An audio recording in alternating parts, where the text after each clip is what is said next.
കിച്ചണിലേക്ക് സ്വാഗതം. രാവിലെ തന്നെ മട്ടൺ കഴിക്കാൻ പൂതി വന്നിട്ട് ഞങ്ങൾ നേരെ പാളയം മാർക്കറ്റിലേക്ക് വന്നു. അപ്പൊ ഷാഹുലാക്കട കടയിൽ നിന്നാണ് നമ്മൾ മട്ടൺ വാങ്ങുന്നത്. ഇപ്പൊ സുൽഫിക്കാണ് ഉള്ളത്, ഷാഹുലാക്കട മോൻ കേട്ടോ. അപ്പൊ സുൽഫിക്ക അടുത്ത് ഞങ്ങൾ വിളിച്ച് പറയും, അപ്പൊ സുൽഫിക്ക എടുത്തു വെച്ചേക്കും. ഇവിടുന്ന് മാത്രമേ ഞങ്ങൾ മട്ടൺ വാങ്ങാറുള്ളൂ കേട്ടോ. അപ്പൊ മട്ടനൊക്കെ വാങ്ങിച്ച ശേഷം ഇപ്പൊ നമ്മൾ ഇനിയിപ്പോ എനിക്ക് വീട്ടില് കുറച്ച് സാധനങ്ങളും കൂടി വാങ്ങിക്കാനുണ്ട്. ഇപ്പൊ ഇതുപോലെ നമ്മൾ മട്ടനൊക്കെ വാങ്ങിക്കാൻ വരുന്നതെന്ന് വെച്ചിട്ട് വെളുപ്പിന് തന്നെ വാങ്ങിക്കും. അതുപോലെ പാളയം മാർക്കറ്റിലൊക്കെ രാവിലെ വന്നു കഴിഞ്ഞാൽ നല്ല മീനൊക്കെ കിട്ടുകയും ചെയ്യും. ഇന്നിപ്പൊ ഞങ്ങൾ മീന് വാങ്ങിക്കാനൊന്നും നിന്നിട്ടില്ല, കാരണം മീനിനോട് വലിയ ഒരു പ്രിയം ഇവിടെ ആർക്കും ഇപ്പൊ കാണിക്കുന്നില്ല. അപ്പൊ അത് കാരണം വിചാരിച്ചു ശരി ഇപ്പം മട്ടൺ മാത്രം മതി, കാരണം മീൻ നമുക്കിപ്പം നമ്മളുടെ ശീല ചേച്ചി കൊണ്ടുവന്ന് തരുന്നുണ്ടല്ലോ, നല്ല ഫ്രഷ് ആയിട്ടുള്ള മീൻ തന്നെയാണ് കൊണ്ടുവന്ന് തരുന്നത്.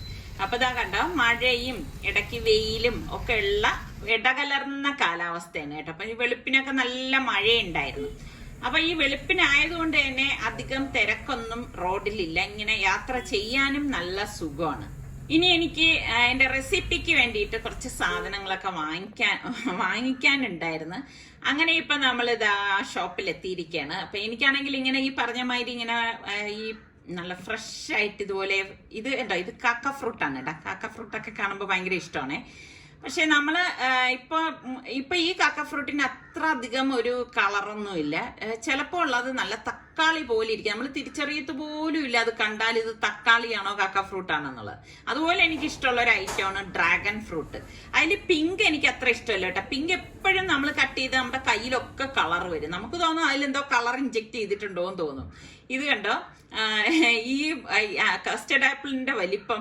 പിന്നെ എനിക്ക് ഞാൻ പറഞ്ഞില്ലേ റെസിപ്പിക്ക് വേണ്ടിയിട്ട് കുറച്ച് ഇങ്ങനെ ക്യാപ്സിക്കം അങ്ങനെ പല കളറിലൊക്കെ എടുക്കാനുണ്ടായിരുന്നു. അപ്പൊ രാവിലെ ആയതുകൊണ്ട് അവരിങ്ങനെ വെജിറ്റബിൾ ഒക്കെ സെറ്റ് ചെയ്യുന്നതേ ഉള്ളൂ കേട്ടോ ഷോപ്പിലേക്ക്.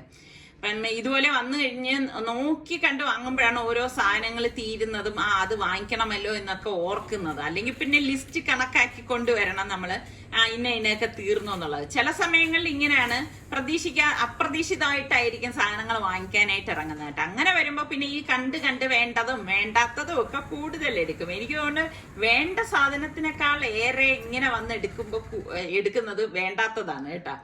അപ്പൊ സാധനങ്ങളെല്ലാം വാങ്ങിച്ച് ഇപ്പൊ നമ്മള് നേരെ ഇനിയിപ്പോ വീട്ടിലേക്ക് പോവാണ്. ഇപ്പൊ കണ്ടോ ക്ലൈമറ്റ് മാറിയത്, നമ്മൾ സാധനം എല്ലാം എടുത്തിറങ്ങുമ്പോഴേക്ക് നല്ല വെയിലായി തുടങ്ങി. വീട്ടിലെത്തി കുറച്ച് കഴിഞ്ഞപ്പോഴേക്ക് നമ്മളുടെ സൽമാന്റെ ഫ്രണ്ട്സ് കസ വ്ളോഗ്സ് വന്നിട്ടുണ്ടായിരുന്നു. അപ്പൊ കരുണിന്റെ കല്യാണമാണ്. അപ്പൊ കല്യാണം ക്ഷണിക്കാനാണ് അവർ കുടുംബസമേതം വന്നത്. കരുണും ബ്രദറും സിസ്റ്ററും അച്ഛനും അമ്മയും ഒക്കെ ആയിട്ടാണ് വന്നത്. ഭയങ്കര സന്തോഷം തോന്നി കേട്ടോ. അപ്പൊ ഇവര് നമ്മളുടെ പഴയ വീട്ടിൽ വന്നിട്ടുണ്ടായിരുന്നു, ഈ വീട്ടില് ആദ്യമായിട്ടാണ് വരുന്നത്. അപ്പൊ അത് കാരണം ഈ വീട്ടിൽ വരുന്നവർക്കൊക്കെ ഈ ഒരു ഭാഗം കാണുമ്പോൾ ഭയങ്കര ഒരു ഇഷ്ടം തോന്നിയാണ് ഇതൊക്കെ നോക്കാനായിട്ട് വരുന്നത്. അപ്പൊ അങ്ങനെ ഇപ്പൊ അവരെ ഇതൊക്കെ ഒന്ന് കാണാണ്. ശരിക്കും പറഞ്ഞു കഴിഞ്ഞാൽ എനിക്ക് ഇപ്പൊ സൽമാന്റെ എടുത്താലും സുൽത്താന്റെ എടുത്താലും റിസ്വാന്റെ എടുത്താലും ഫ്രണ്ട്സിന് എനിക്ക് ഭയങ്കര അറ്റാച്ച്മെന്റ് ആണ് കേട്ടോ. കാരണം ഞാൻ ഇവരെ കാണുന്നത് പോലെ തന്നെയാണ് അവരെയും കാണുന്നത്. അപ്പൊ അതുകൊണ്ട് തന്നെ അവർക്കും ഒരു പ്രത്യേക അറ്റാച്ച്മെന്റ് നമ്മളോടുണ്ട്. അപ്പൊ അത് ഭയങ്കര ഒരു സന്തോഷമാണ്. സാധാരണ കല്യാണം വിളിക്കാൻ ഒന്നിൽ അച്ഛൻ പോവും, അല്ലെങ്കിൽ അമ്മ പോവും, അല്ലെങ്കിൽ അച്ഛനും അമ്മയും പോവും. കുടുംബസമേതം വരിക എന്ന് വന്ന് ക്ഷണിക്കുക എന്ന് പറയുമ്പോ തന്നെ ഒത്തിരി സന്തോഷമാണ് കേട്ടോ. അപ്പോ അവര് കല്യാണം ക്ഷണിച്ച ശേഷം അവര് ഇപ്പൊ പോവുകയാണ്. ഞാൻ പറഞ്ഞു ഭക്ഷണം കഴിച്ചിട്ട് പോവാന്ന് പറഞ്ഞപ്പോ അവര് പറഞ്ഞു കല്യാണം വിളിയല്ലേ, അത് എനിക്ക് അറിയത്തില്ലേ എന്നാണ് ചോദിച്ചത്. ശരിയാണ്, കല്യാണം ക്ഷണിക്കാൻ ഒരുപാട് സ്ഥലങ്ങളിലേക്കൊക്കെ പോകേണ്ടതുണ്ടല്ലോ, പല വീടുകളിലും ഇതുപോലെ സമയം സ്പെൻഡ് ചെയ്യേണ്ടതായിട്ടുണ്ട്. അപ്പൊ നമുക്ക് അവരെ നിർബന്ധിക്കാനും പറ്റത്തില്ല. അപ്പം സ്നാക്സും ഒക്കെയാണ് ആകെ കൊടുക്കാൻ പറ്റിയിട്ടുള്ളൂ. എന്തായാലും ഇൻഷാ അല്ലാഹ് ഈ കല്യാണത്തിന് നമ്മളെല്ലാവരും പങ്കെടുക്കണം എന്ന് തന്നെ വിചാരിച്ചിരിക്കുകയാണ്.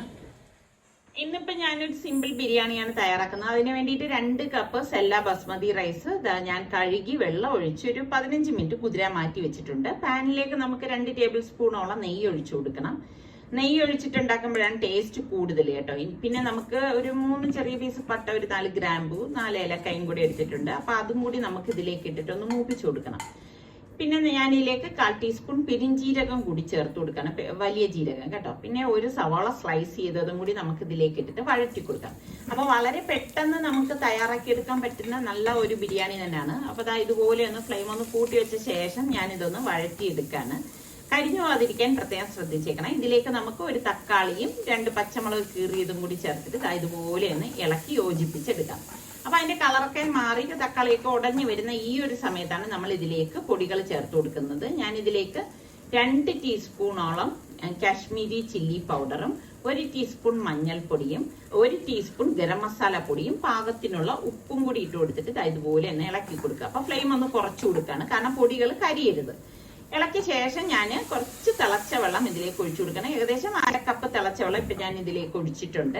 എന്നിട്ട് ഇതുപോലെ ഒന്ന് ഇളക്കി കൊടുക്കണം. എന്നിട്ട് അതായത് ഇതെല്ലാം കൂടി ഒന്നുകൂടി ഒന്ന് തിളയ്ക്കണം കേട്ടോ. ആ സമയത്താണ് ഞാൻ ഇതിലേക്ക് 1/2 cup green peas, frozen green peas ആണ് എടുത്തിരിക്കുന്നത്. അതും കൂടി ഇതിലേക്ക് ഇട്ടിട്ട് ഇളക്കി കൊടുക്കാം. ഞാൻ നേരത്തെ പറഞ്ഞതുപോലെ എളുപ്പത്തിൽ തയ്യാറാക്കി എടുക്കാൻ വേണ്ടിയിട്ടാണ് ഞാൻ ഫ്രോസൺ ഗ്രീൻ പീസ് ഇതിലേക്ക് ഉപയോഗിച്ചത്. ഇനി വേണ്ടത് പനീറാണ്. ഞാൻ ഒരു പാക്കറ്റ് പനീർ കട്ട് ചെയ്തെടുത്തത് ഇതിലേക്ക് ഇട്ട് കൊടുക്കാണ്. അപ്പൊ നമുക്ക് പിള്ളേർക്ക് സ്കൂളിലൊക്കെ പോണ സമയത്ത് ഉണ്ടാക്കി കൊടുക്കാം, അല്ലെങ്കിൽ അവർക്ക് ടിഫിനായിട്ട് കൊടുത്തു വിടാവുന്നതാണ്. പിന്നെ അല്ലെങ്കിൽ വൈകുന്നേരം അവർ സ്കൂളിൽ നിന്ന് വരുമ്പോ ഉണ്ടാക്കി കൊടുക്കാം. പെട്ടെന്ന് ഉണ്ടാക്കി എടുക്കാൻ പറ്റുമല്ലോ. കണ്ടില്ലേ, അധിക സമയം ഒന്നും വേണ്ട നമുക്കിത് തയ്യാറാക്കാനായിട്ട്. അപ്പൊ ഇത് ഒരു 2 മിനിറ്റ് ഞാൻ ഇതുപോലെ ഒന്ന് ഇളക്കിയിട്ടുണ്ടായിരുന്നു. ഇനി ഞാനിപ്പോ ഇതിലേക്ക് ചേർക്കാൻ പോകുന്നത് 1/4 കപ്പ് പാലാണ് കേട്ടോ. ഫ്രഷ് മിൽക്കാണ് ഞാൻ ചേർത്ത് കൊടുക്കുന്നത്, തേങ്ങാപ്പാലല്ല കേട്ടോ. ചേർത്ത് കൊടുത്തിട്ട് അത് വേവിക്കാനായിട്ട് വെച്ചിരിക്കുകയാണ്. അപ്പൊ ഞാൻ കുറച്ചധികം വെള്ളത്തിലേക്ക് പാകത്തിനുള്ള ഉപ്പിട്ടിട്ട് ഒരു പാത്രത്തിലേക്ക് വെച്ചിട്ടുണ്ടായിരുന്നു. ഇതിലേക്ക് പട്ട, ഗ്രാമ്പു, ഏലക്കായ, പെരുംജീരകം അത് ഇതിലേക്ക് ഇട്ട് കൊടുക്കാണ്. ഇട്ട് കൊടുത്തിട്ട് അതൊന്ന് തിള വരുന്ന സമയത്ത് നമുക്ക് വെള്ളം ഊറ്റി വെച്ചിരിക്കുന്ന അരി ഉണ്ടല്ലോ ഇതിലേക്ക് ഇട്ട് കൊടുക്കാം. അപ്പൊ ഇത് സെല്ല റൈസ് ആയതുകൊണ്ട് തന്നെ പൊടിഞ്ഞു പോകാനുള്ള സാധ്യതയൊക്കെ വളരെ കുറവാണ് കേട്ടോ. പലരും എൻ്റെ അടുത്ത് ചോദിച്ചിട്ടുണ്ട് എന്താണ് ഈ സെല്ല റൈസ് എന്ന് പറയുന്നതെന്ന്. അപ്പൊ നമ്മളുടെ ഗ്രേവി ഇവിടെ ഒന്ന് വറ്റി വന്നിട്ടുണ്ട്, പാകത്തിന് റെഡിയായി. ഈ ഒരു പരുവത്തിൽ വരണം.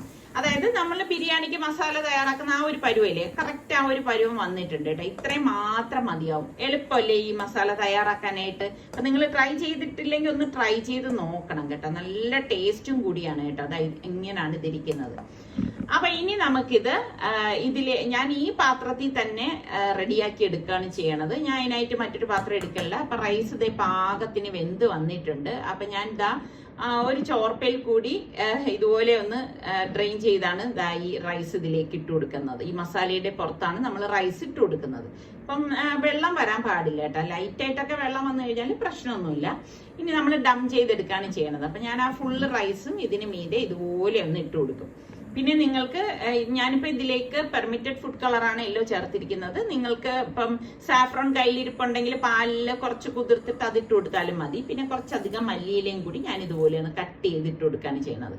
അപ്പൊ ഇതിൽ കാഷ്നട്ടൊക്കെ ഇഷ്ടമുള്ളവർക്ക് അത് ചേർത്ത് കൊടുക്കാം കേട്ടോ. പിന്നെ ഞാൻ 2 ടീസ്പൂണോളം നെയ്യ് ഇതിന് മീതെ ഒന്ന് ഒഴിച്ചു കൊടുക്കും. ഇതിപ്പോ ഞാൻ അണ്ടിപ്പരിപ്പ് കിസ്മിസ് ഒന്നും വറുത്തിടാത്തെന്ന് വെച്ചാൽ ഇത് പെട്ടെന്ന് തട്ടിക്കൂട്ടി എടുക്കുന്ന ഒരു ബിരിയാണിയാണ് കേട്ടോ. ഞാൻ മൂടി വെച്ചിട്ട് ഫ്ലെയിം നന്നായിട്ട് കുറച്ചാണ് 10 മിനിറ്റ് ഡം ചെയ്തെടുക്കുന്നത്. അപ്പൊ 10 മിനിറ്റ് കഴിഞ്ഞ് കഴിയുമ്പോഴേക്കും നമ്മുടെ ബിരിയാണി ഇവിടെ റെഡി ആയിട്ടുണ്ട്. നല്ല അസല് മണമാണ് വരുന്നത്. അപ്പൊ ഞാൻ ജസ്റ്റ് ഇതൊന്ന് ഇളക്കി കാണിച്ചു തരാം എങ്ങനെ ഇരിക്കുമെന്ന്. കണ്ടോ, അടിപൊളി മണമാണ് കേട്ടോ. അപ്പം വെജിറ്റേറിയൻകാർക്ക് തീർച്ചയായിട്ടും ട്രൈ ചെയ്ത് നോക്കാം. നോൺ വെജ് കഴിക്കുന്നവരും ഇതൊന്ന് ട്രൈ ചെയ്ത് നോക്കിയിട്ട് എങ്ങനെ ഉണ്ടെന്നുകൂടി എനിക്കൊന്ന് ഫീഡ്ബാക്ക് തരണം കേട്ടോ. ഇഷ്ടപ്പെട്ടില്ലേ? നിങ്ങളുടെ ഫീഡ്ബാക്ക് ആണ് ഞാൻ കാത്തിരിക്കുന്നത്. വൈകുന്നേരം ആയപ്പോഴേക്ക് ഞാനൊരു സ്നാക്ക് തയ്യാറാക്കാൻ വേണ്ടി ഒരു പാൻ എടുത്തിട്ടുണ്ട്. ഇതിലേക്ക് ഞാൻ ഒരു വലിയ ടേബിൾ സ്പൂണിൽ തന്നെയാണ് നെയ്യ് ഒഴിച്ചു കൊടുത്തിരിക്കുന്നത്. ഇതിലേക്ക് കുറച്ച് കാഷ്നട്ട് ഇട്ടൊന്ന് മൂപ്പിച്ചു കൊടുക്കും കേട്ടോ. കാഷ്നട്ട് മൂത്ത് വരുന്ന ആ ഒരു സമയത്ത് ഞാൻ ഇതിലേക്ക് കുറച്ച് കിസ്മിസും കൂടി ചേർത്ത് കൊടുക്കുന്നുണ്ട്. അപ്പൊ ആദ്യമേ ഇത് രണ്ടും ഇട്ട് കഴിഞ്ഞാൽ കാഷ്നട്ട് ചിലപ്പോൾ പെട്ടെന്ന് മൂത്ത് കിട്ടുകയും ചെയ്യും, കിസ്മിസ് കരിഞ്ഞു പോവുകയും ചെയ്യും. അപ്പൊ അങ്ങനെ വരാതിരിക്കാനാണ് ഇങ്ങനെ ചെയ്തിരിക്കുന്നത്. എന്നിട്ട് ഞാൻ ഇതിലേക്ക് 2 ഏത്തപ്പഴം സ്ലൈസ് ചെയ്ത് അരിഞ്ഞതാണ് കേട്ടോ. അത് ഇതിലേക്ക് ഇട്ട് കൊടുക്കുകയാണ് ചെയ്യുന്നത്. ഇതൊന്നും ഒരു അളവല്ല, നിങ്ങളുടെ വീട്ടിൽ എത്ര പേരുണ്ട് അതിനെ ആശ്രയിച്ചിരിക്കും ഇതിന്റെയൊക്കെ അളവിന്റെ കൂടുതലും കുറവും കേട്ടോ. ഇതിലേക്ക് നമുക്ക് 1 ടീസ്പൂണോളം ഏലക്കാപ്പൊടിയും കൂടി ചേർത്തിട്ട് ഞാൻ ഇതൊന്ന് വഴറ്റി കൊടുക്കണം. അപ്പൊ നെയ്യിൽ ഇത് നമ്മൾ വഴറ്റി എടുക്കുമ്പോൾ നല്ല ഒരു മണം വരുന്നുണ്ട് കേട്ടോ. അപ്പൊ അതിനുശേഷം നമുക്കിതിലേക്ക് 1/2 കപ്പ് തേങ്ങ കൂടി ഞാൻ ചേർത്ത് കൊടുക്കാണ്. തേങ്ങയും ചേർത്ത് എല്ലാം കൂട്ടിയിട്ട് ഇളക്കി കൊടുക്കാം. അപ്പൊ എന്റേത് ഇപ്പൊ അത്ര നല്ല പഴുത്ത പഴമല്ലായിരുന്നു കേട്ടോ. നിങ്ങൾ എടുക്കുമ്പോൾ നല്ല പഴുത്ത പഴം എടുത്താൽ മതിയേ. ഇനി ഇതിലേക്ക് ഞാൻ ഇവിടെ 1/4 കപ്പ് ശർക്കര പാനി ഒഴിച്ചു കൊടുക്കാണ്. ശർക്കര ഞാൻ ഉരുക്കി അരിച്ച് ഫ്രിഡ്ജിൽ സൂക്ഷിക്കുകയാണ് ചെയ്യുന്നത്. അപ്പൊ അതിൽ നിന്നാണ് ഞാൻ 1/4 കപ്പ് ഒഴിച്ചു കൊടുത്തത്. അപ്പൊ ഇതാണ് നമ്മളുടെ ഫില്ലിംഗ് എന്ന് പറയുന്നത്.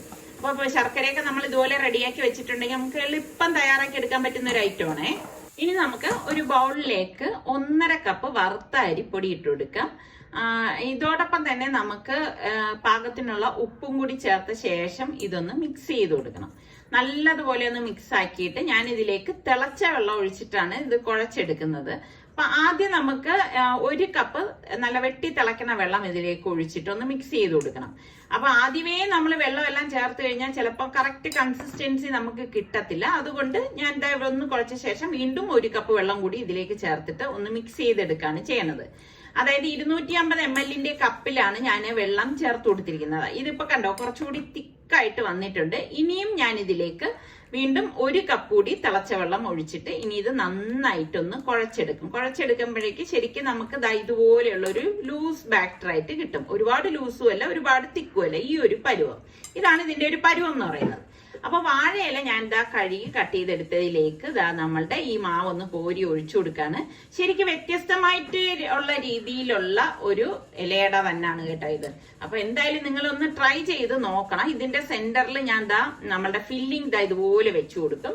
വെച്ചു കൊടുത്തിട്ട് ഇനി ഇതൊന്ന് ഫോൾഡ് ചെയ്യാം. അപ്പൊ ഇതിനിടയിൽ ഞാൻ പാത്രം അതായത് ഈ ഇഡ്ഡലി ചെമ്പ് ആവി വെള്ളം വരാനായിട്ട് വെച്ചിട്ടുണ്ടായിരുന്നു.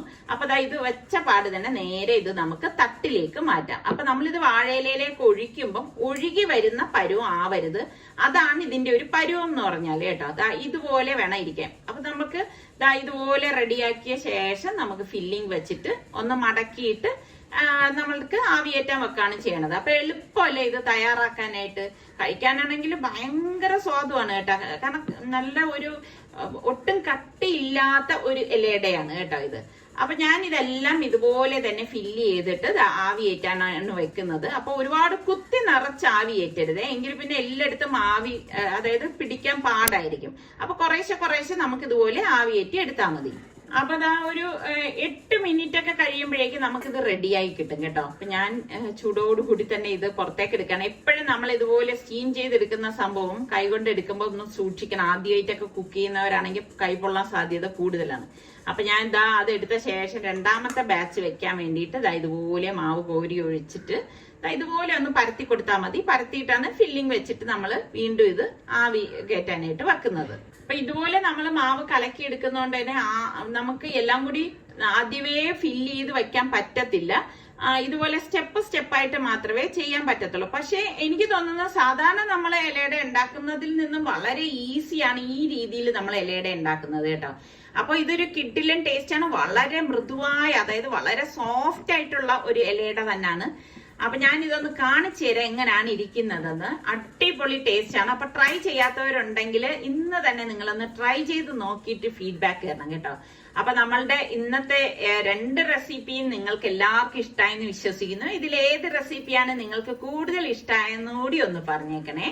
അപ്പൊ നമ്മളുടെ ചാനൽ കണ്ടുകൊണ്ടിരിക്കുന്നവരിൽ സബ്സ്ക്രൈബ് ചെയ്യാതെ കാണുന്ന ആരെങ്കിലും ഒക്കെ ഉണ്ടെങ്കിൽ നിങ്ങൾക്ക് നമ്മളുടെ ചാനൽ ഇഷ്ടപ്പെട്ടാൽ സബ്സ്ക്രൈബ് ചെയ്യാനോ ആ ബെല്ലൈക്കൺ പ്രസ് ചെയ്യാനോ ഒന്നും മറന്നു വരുതേ. എങ്കിൽ മാത്രമേ ഞങ്ങൾ വീഡിയോസ് ഒക്കെ പോസ്റ്റ് ചെയ്യുന്ന സമയം നിങ്ങൾക്ക് നോട്ടിഫിക്കേഷൻ ഒക്കെ കിട്ടത്തുള്ളൂ. അപ്പൊ അടുത്ത് നമുക്ക് നല്ല ഈസിയും സിമ്പിൾ ആയിട്ടുള്ള റെസിപ്പിയോ അല്ലെങ്കിൽ വ്ളോഗോ ഇട്ടൊക്കെ കാണാം. അതുവരയ്ക്കും എല്ലാവർക്കും ബൈ.